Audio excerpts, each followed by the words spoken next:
ये सवाल पूछना चाहता हूँ, या झारखंडी माटी में इतनी ताकत नहीं है कि हम लोग अपना नेता पैदा कर सकते हैं? इसलिए आज संकल्प लीजिए कि इसी मिट्टी से सांसद निकलेगा, इसी मिट्टी से विधायक निकलेगा और इसी माटी से हम लोग अपना नेतृत्व देंगे। ये मैं कहना चाहता हूँ मेरे साथियों।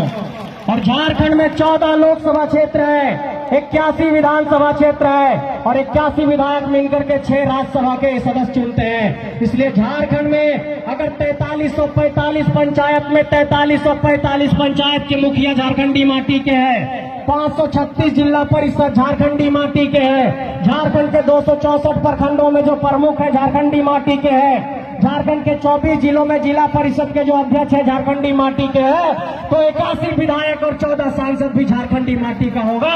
ये संकल्प आप सब लीजिए मेरे साथियों। मैं आप सबको कहना चाहता हूँ मेरे साथियों, झारखंड के हर गांव-गांव से ये उलगुलान गूंजना चाहिए कि झारखंड को बचाने की लड़ाई है। कोई आमंत्रण और निमंत्रण नहीं मिलता है तो इसको दिल पर मत लीजिएगा। ये झारखंड को एक अलग तरीके से आग देने की लड़ाई है, झारखंड को बचाने की लड़ाई है, झारखंड के नौकरियों में नौजवानों को स्थान देने की लड़ाई है, झारखंड के यहाँ पर भाइयों बहनों के हक अधिकार की लड़ाई है। और जब भी हक और अधिकार लेने की बात आती है तो आप गौर करिए कि सिद्धू कान्हू को आज याद कर रहे हैं। उन्होंने अंग्रेजों को नारा दिया था कि अंग्रेजों हमारी माटी छोड़ो, और अपनी शहादत दे दी थी 20,000 लोगों के साथ। इसलिए इस माटी को अगर बचाने के लिए शहादत की भी बारी आई तो हम लोग पीछे नहीं हटेंगे, इस मिट्टी को बचाएंगे। ये मैं साथियों आप सबसे कहना चाहता हूँ।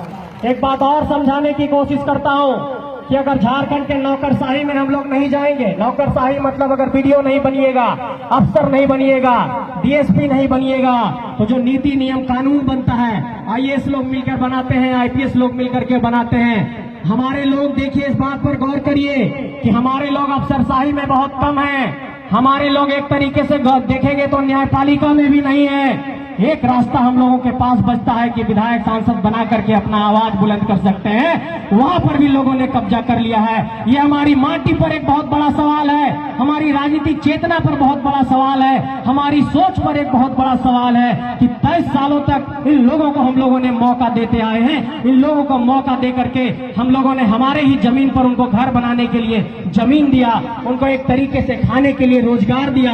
ये लोग कहते हैं कि नफरत फैलाते हैं, हम नफरत नहीं फैला रहे हैं, ये तो जोड़ने और मोहब्बत की बात है। मेरा हक आपसे छीन रहे हैं, अपना हक मांग रहे हैं, इसमें नफरत की क्या बात है? नफरत तो आप फैला रहे हैं कि हमारे जमीन पर आकर हमारा हक छीनते हैं। ऐसे लोगों को जवाब देना होगा मेरे साथियों।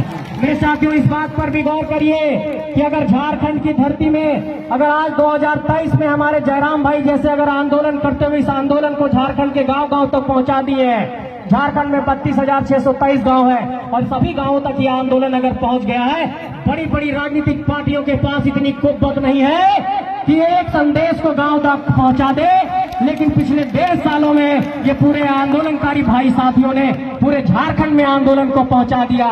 करोड़पति लोग बैठे हुए हैं आज पूरे दुनिया में, पूरे देश में। और आप कहिए कि अगर झारखंड के संदर्भ में ये बात आती है तो लोग कहते हैं कि झारखंड एक पहला और दूसरा स्विट्जरलैंड बन सकता है, यहाँ पर 40% खनिज है। लेकिन कोयला हमारा, अब्रक हमारा, यूरेनियम हमारा, बॉक्साइट हमारा, आयरन ओर हमारा, सब कुछ हमारे पहाड़ से, हमारी माटी की छाती से चीर कर निकाला जा रहा है। और जब हक और अधिकार मांगते हैं तो हम भाइयों पर केस और मुकदमा किया जाता है। इसलिए ऐसे लोगों को ये जवाब देना होगा कि ये केस मुकदमे से हम लोग डरने वाले नहीं है। कोई भी आंदोलन करते हैं 353 की धारा लगा दी जाती है सरकारी काम में बाधा की।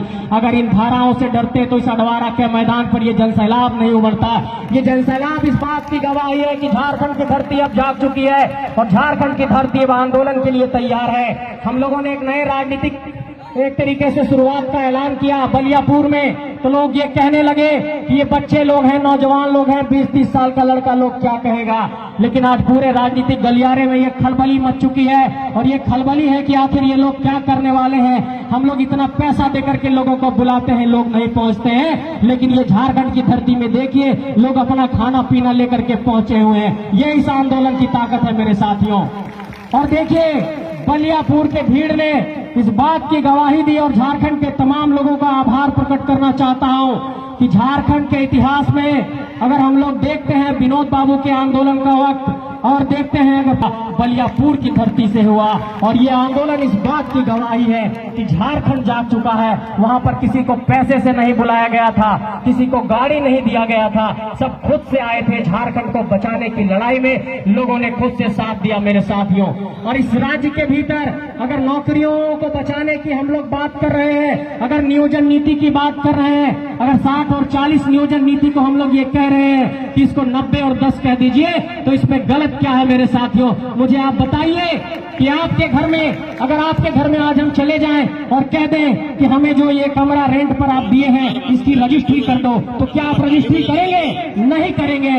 इसलिए जब हमारा जमीन है, हमारे लोग यहाँ पर हैं, हमारे लोग यहाँ पर पढ़े लिखे हैं, तो ये नौकरियों पर पहला अधिकार हमारा होगा। और इसलिए जो लोग भाई हमारे कहते हैं कि अगर बिहार बिहारियों का है, महाराष्ट्र मराठियों का है, बंगाल बंगालियों का है, तो ये झारखंड झारखंडियों का होना चाहिए। ये झारखंड झारखंडियों का है मेरे साथियों।